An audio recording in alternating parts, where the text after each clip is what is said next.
Hey there, Taurus. This is your Ascendant forecast taking you from Monday, the 15th of December, right the way through to Sunday, the 21st of December, 2025. Now, this is quite an interactive week.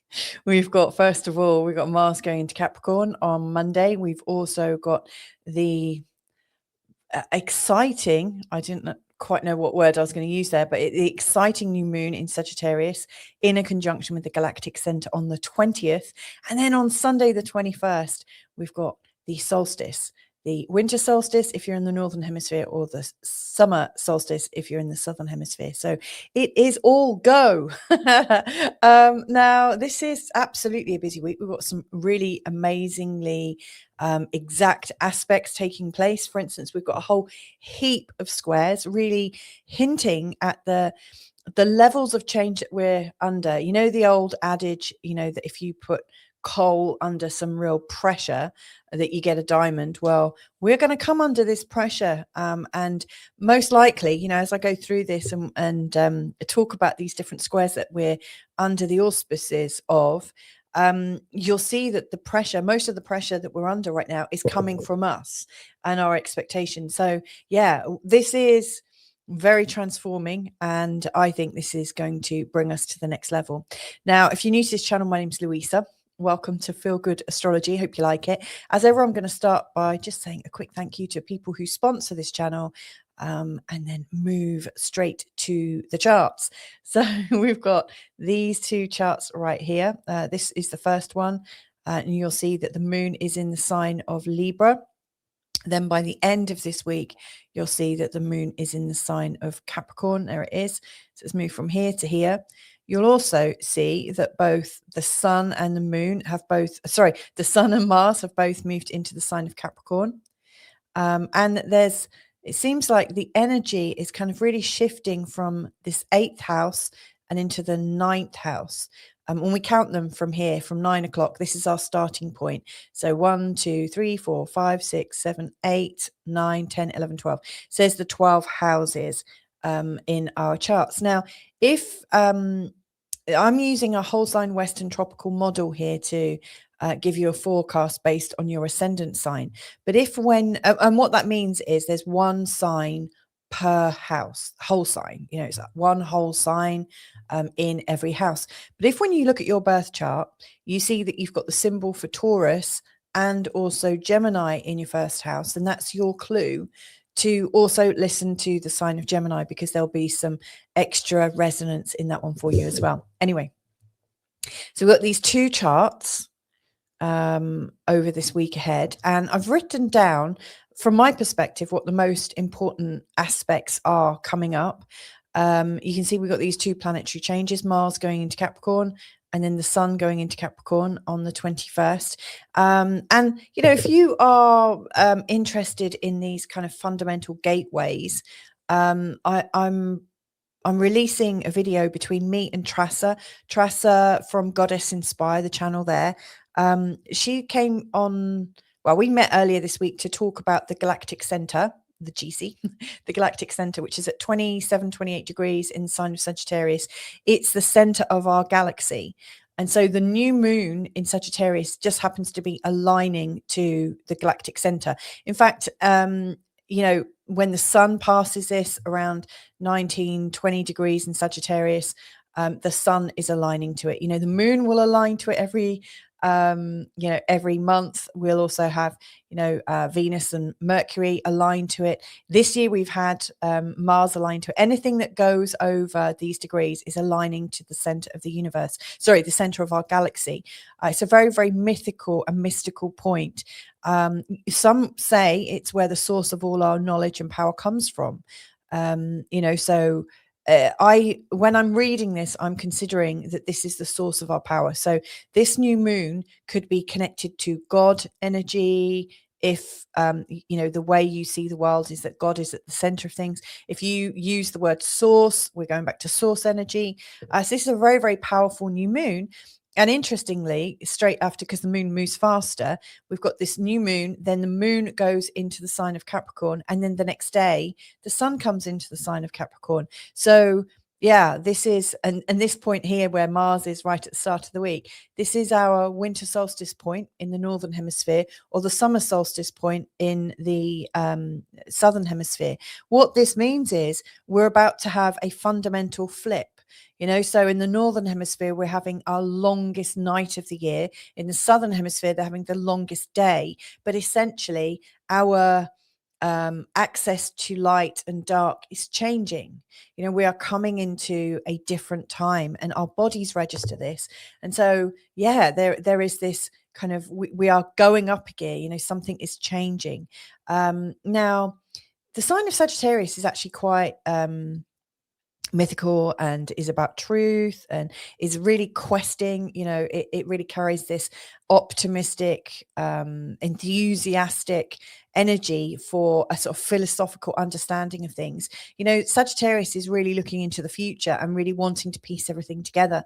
So it's fascinating that we've got this new moon allowing us to tune in to possibly our highest good, our highest version of what we're seeing, maybe to connect into a blueprint of what you think your future looks like.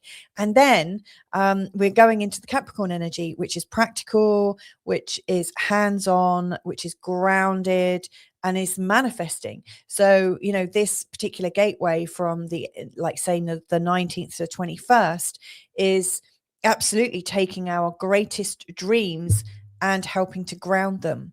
Now, with the twist with you, Taurus, this energy has been manifesting in your 8th house. The 8th house is a place of shared value systems, transformation, and other people's values. Now, let me just explain it here. So here, everything, like if you were to put a line down the middle of this circle, what you'd find is, you could do a butterfly print. You put some paint on one side, fold it over, and you'll get a reflection.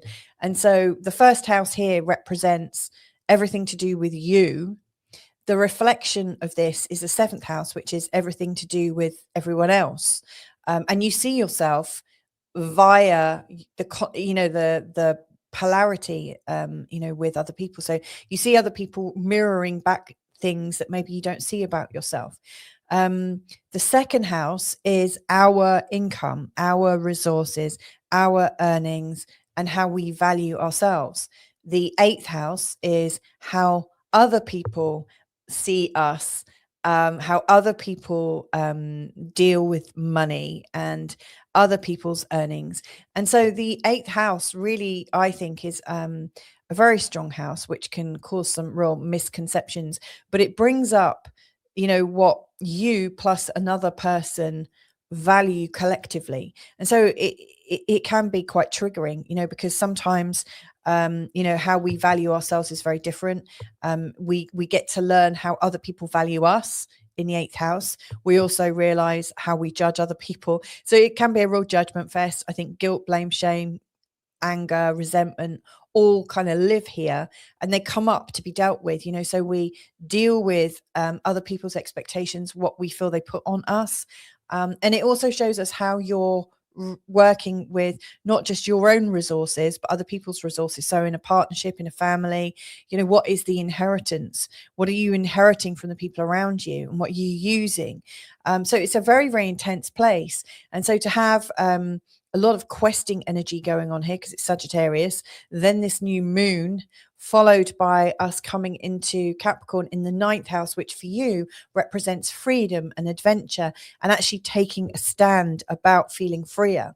This is where you're getting very excited about being able to put to good use what you've just learned, and how what you've recently learned frees you up. So I do think this is going to be a really interesting week for you. Anyway, let's go back a little bit. So on the 15th, the moon is heading into Scorpio. That's about your 7th house. That's this is a time when you're really noticing what's going on with other people. You might also notice the people around you that you love are super intense and possibly a bit argumentative. They're really kind of well, you might describe them as a bit full moony, even though we're not actually in the full moon phase. That sort of highly emotional kind of energy. And it's funny because at the same time, Mars going into Capricorn, and he's very strong in Capricorn. It actually feels like you're ready to take action about something and to feel much clearer and to feel like you're not penned in. So anywhere where you're feeling penned in by your partner, I think you're going to just sort of kick almost. Like Taurus the bull. I just think you're not going to stand for it. Where like bulls can be quite heavy. Once they get moving, they move with some vigor. But I actually feel that you'll be really wanting to move away from anyone that is stopping your peace or preventing you from just being peaceful. Now, on the 17th, which is Wednesday, we've got the sun going into a square with Saturn. Now, this is an interesting one because the sun is, how you're expressing yourself, and Saturn is often how you're parenting yourself, or, how you experience a bit of pushback from the people around you. This can really weigh heavy on us. We might feel like we're carrying the responsibility for things that feel heavy, intractable, very, very difficult. And so you might feel like there's a bit of discomfort, in particular, from the things that you're trying to honor with your shared energy with the people you love versus the responsibilities that are coming from your friends and friends of friends and networks. So if you've been feeling that, at the moment you're kind of caught between a rock and a hard place, that it just feels like it's all about, the people close to you and they're upset and trying to honor them versus, being responsible within a group, and how do you get that balance? It could feel quite overwhelming. However, on the same day that this happens, the moon comes into Sagittarius, and that absolutely lightens things. And it really brings into sharp focus the psychology behind things. So you might actually get ready to manage the people that are weighing heavily on you. You might be able to say, look, when you ask me this is what I'm hearing, or when you make this request of me, this is how I'm interpreting it. And right now it's not working for me for this reason, because it feels suffocating, or I feel caught between your expectations and the expectations over here. So I really think you're getting the languaging, as the moon comes into the sign of Sagittarius in your 8th house, all of a sudden you're able to express yourself a lot more, which I think is going to be helpful. Also the moon is going to make a conjunction with Mercury on that day as well. And of course that makes us a lot more able to connect with all the right words. So I think Wednesday is going to get things moving. And then as we're coming into Thursday, the 18th, there's this darling energy here between Venus and Chiron. Venus is all about love and connection. And so I do think there's a lot of forgiveness. I think we're self-soothing a little bit because Chiron's all about healing and repairing things. And he's in the 12th house, really showing that, your frayed nerves, your nervous system, and your memories about how you can feel relaxed and things. There might be some old memories that come up where you remember being rocked side to side or something, and all of a sudden you're feeling, oh yeah, I'm going to just rock side to side myself. I don't know what it is, but I see that there's going to be a lot of heart opening and a lot of self-soothing going on Thursday the 18th. I think things are getting easier, or maybe whatever has happened before, you're finding a way to cope beautifully with it and to make sense of things, and to make sense in a way that allows for forgiveness and generosity to take place. So I like this. I think this is helpful. And then we're coming really into the next real big day would be Saturday the 20th, when we've got the new moon in a conjunction to the Galactic Centre. The moon, as I mentioned, goes into Capricorn, but we've also got Mercury square the North Node. Now, for some reason, those lines haven't shown up, but Mercury is in a T-square with the North Node and the South Node. Now, Mercury represents our communication. South Node, where we're coming from, what we've already achieved. The North Node is kind of what we're currently working on and where we're heading. So this is important. Mercury in the 8th house in the sign of Sagittarius is about you speaking your truth. And it's about you speaking your truth and unraveling possibly years of heavy expectations or misconceptions that you've held around your family, around your shared past and psychology. It might be that you get to say what's not working for you and why. But Mercury here is really uncovering things so that you can move beyond that. Now, Mercury in the square to the South Node in Virgo in the 5th house to me is suggesting that, you know, in the past you might have eased out of these conversations and used a little bit of humor, and just focused on the joy, you know. So you've maybe been a bit avoidant at dealing with things that have been difficult, and you said, oh, like that doesn't matter, what really matters is our connection, you know, because the 5th house is very upbeat and very joyful and very much you know, like, what can I be passionately focused on? So you might also have routinely turned your mind from your troubles into your creativity, and that's probably worked really well, and it's probably really helped you to become a lot more accomplished. However, right now, what you're meant to be practicing a little bit more is how that you can collaborate more deeply with people, and meet them at a higher spiritual understanding. Now, that probably doesn't come from avoidant behavior, or just kind of saying, okay, well, sod you guys, I'm just going to focus over here. This is encouraging you to face your fear of what happens when you connect with people. And, you know, Mercury here is actually going to be showing you how to communicate it. So it does feel a bit of a challenge point, but I think that the awareness of this is, you know, you can carry on ignoring patterns and working with your already successful strategy. But what's the long-term prognosis for having this one style of maybe avoiding those conversations and focusing on your accomplishments? You know, it makes you much more accomplished. And if we were to follow that pathway, you may become a little bit more and more remote from the people that you maybe grew up with, or, you know, have around you.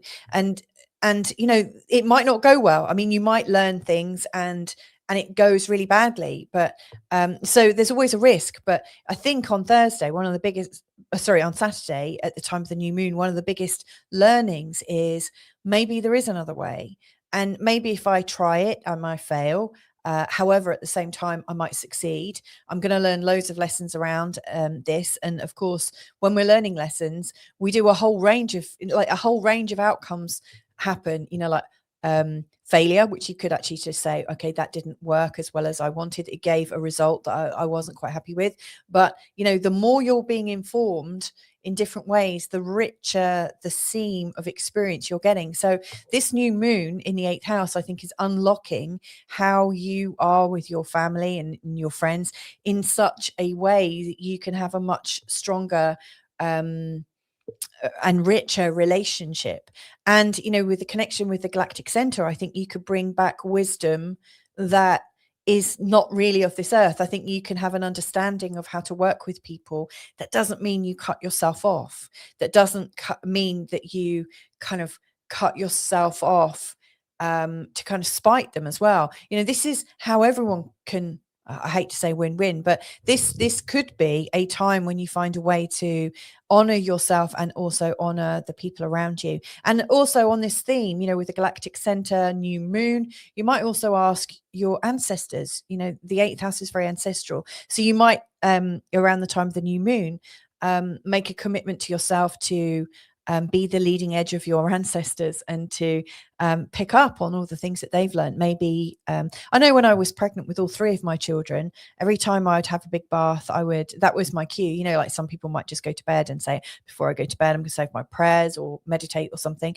For me, having a bath was soothing, and I would ask my ancestors. I would light a candle and I would talk to my ancestors out loud. Anyone that heard me would have probably thought I was mad, but I would say, you know, I want the understanding of birthing that every female ancestor of mine went through. You know, my intention is to birth my babies as beautifully and as elegantly as possible, as gracefully as possible. Please share with me through my DNA, through my soul, whatever, through my dreams, through little whispered intuitions. Please share with me everything I need to know to be able to fulfill this task as one of your family members. So you could really use this to ask your ancestors for help and guidance, like many other customs would do. And of course, thereafter, on the 20th, the moon goes into Capricorn. And so whatever you've created for yourself as a possibility, the moon, the energy, the psyche, your intuition, they're already working on your behalf to make this happen. And then we're coming into Sunday, and there's these very strong squares. Now, these squares don't just happen on Sunday, but they're exact on Sunday. They've been going on all week. And so let's pay a quick bit of attention to each of these. Now, the sun is in a square to Neptune exactly. This is a time when we can feel very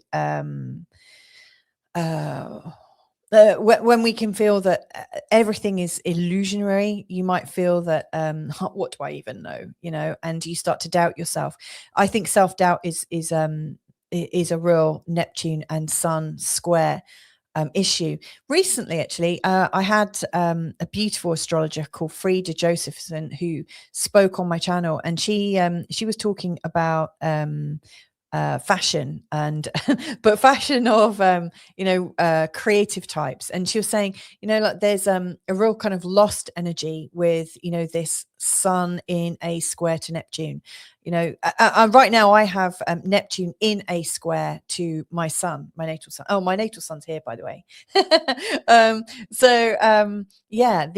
The energy of Neptune and the sun in a square is dissolving your ideas about who you are. And so you come into this moment and say, oh God, what do I even know? What am I even here to do?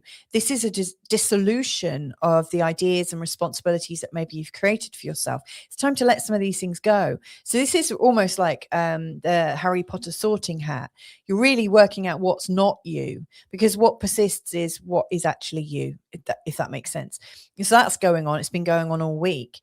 We've also got Venus in a square to Saturn, which it can also be challenging because it gives us this sense of needing a bit of space, and we want to disconnect a little bit. So when, maybe we are cracking on with our new goals, and maybe we do want to connect, but it's like, how can we connect in a way where things don't feel heavy?